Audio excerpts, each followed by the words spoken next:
כן. בעצם אני באתי לדבר איתכם על ציפויים. והצללות. ציפויים והצללות לזכוכית, כן. אנחנו בעצם מדברים על פילמים או על יריעות של ציפוי שקוראים לו ציפוי מגן שמש. היריעות, כמו שאני מחזיק פה ביד, בעצם יריעות שקופות שמותקנות מהחלק הפנימי של הזכוכית, כן. כשהמטרה שלהם היא בעצם למנוע גם חדירה של אנרגיית חום, גם חדירה של אור וגם חדירה של קרינה אולטרה סגולה. כן. אבל לפני שממש ניגע בנושא של הציפויים, רצוי לומר כמה מילים על זכוכית. כן. זכוכית בעצם נמצאת איתנו בכל מקום, אם זה בבית, אם זה במשרד, אם זה גם ברכב. באוטו. נכון, בכל מקום בעצם. כן. וזכוכית, למרות שהיא מוצר מאוד מאוד שימושי, בעצם יוצרת הרבה מאוד בעיות, בעיקר בעיות של בידוד. זכוכית מכניסה הרבה מאוד אור, הרבה מעבר למה שצריך לפעמים, היא מכניסה הרבה מאוד חום, ולכן יש צורך בפתרונות שהם יותר חכמים מאשר הפתרונות שידענו עד היום. כן. היריעה הזאת היא בעצם יריעה מאוד מתוחכמת. אמנם זה נראה כמו חתיכת פלסטיק בעצם, אבל זאת באמת חתיכת פלסטיק שעברה תהליכים מאוד מיוחדים בשביל להפוך אותה למשהו הרבה יותר מתוחכם. כן. בתוך היריעה הזאת שאני מחזיק, שהיא בעובי של משהו כמו 50 מיקרון, יש לפחות 10 יריעות תת-מיקרוניות מאוד מאוד דקות, שבתוכם יש כל מיני סוגים של מתכות. המתכות האלה בעצם יוצרות... זה מה שעושה את העבודה בעצם. נכון, הן יוצרות בעצם חוצץ שמונע חדירה של אנרגיית חום דרך זכוכית, כשבעצם אנחנו מקבלים פתרון שהוא שקוף לחלוטין, אנחנו ממשיכים בעצם לראות החוצה כרגיל, אבל מסוננים את הצדדים הפחות טובים של השמש, הצדדים שבעצם מכניסים לנו את החום, את הסנוור ואת הקרינה. הצבע של היריעות משנה? הצבע של היריעות משתנה, ויש לנו הרבה מאוד סוגים היום. יש לנו חומרים שהם רפלקטיביים, ממש כמו זה שיוצרים ממש מצב של מראה חד כיוונית.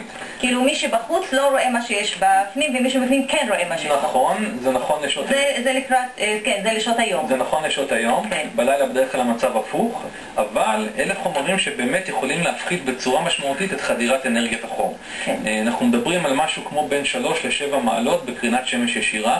יש לזה הרבה מאוד השלכות, לא רק מבחינת מיזוג אוויר, שזה מאוד משמעותי, אלא גם על תחושת הנוחות של האנשים שנמצאים בתוך המבנה.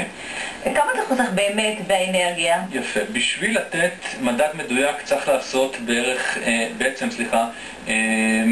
בדיקה מאוד רצינית למבנה, להבין מה הכיוונים שלו, להבין איזה סוגי זכוכיות יש לו ואיזה מאפיינים. ואתה פה מדגים לנו את זה בעצם. כן, אני בעצם אדגים לכם כעת, כן. בעזרת מנורה אינפרה אדומה שאני מדליק. כן.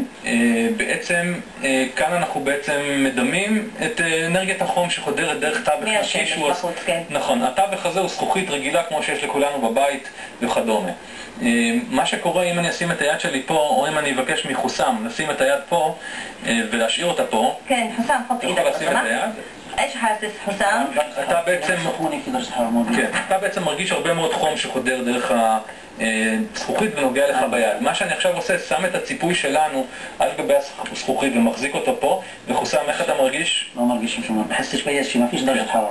אפשר לומר שהוא לא מרגיש שום דבר. עכשיו תתארו לכם בעצם בבית שלכם שכל הזכוכיות מצופות, או במשרד, אנרגיית החום היא משהו שכמעט ולא נכנס פנימה. אנחנו נהנים עדיין ממקום שהוא שקוף לחלוטין, אנחנו רואים את הנוף, אבל בעצם לא נכנס בעצם החום. ואת זה אפשר להתקין על כל חלון? אפשר להתקין את זה על כמעט כל חלון. רצוי לעשות את זה בצורה מאוד מקצועית על ידי חברות מקצועיות כמו שלנו, ובעצם להזמין יועץ שיאבחן בצורה מדויקת איזה סוג של ציפוי. והעלות היא כדאית?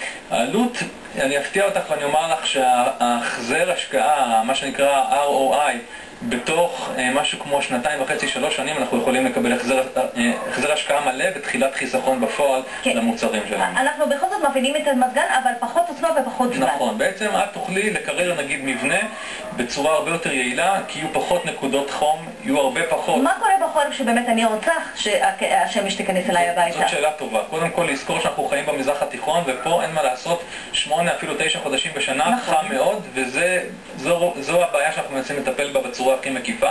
אבל היום גם יש חומרים עוד יותר מתוחכמים שהם כמעט שקופים, לא נראים, דוחים הרבה חום, אבל גם משאירים את החום של החימום בחורף בתוך המבנה על ידי בעצם החזר אנרגיה. כלומר אנחנו בעצם מקבלים פה מצב של שימור אנרגיה מקסימלי לבית וחיסכון באנרגיה. תודה רבה, השכלנו. תודה רבה, חסם, שוקרן.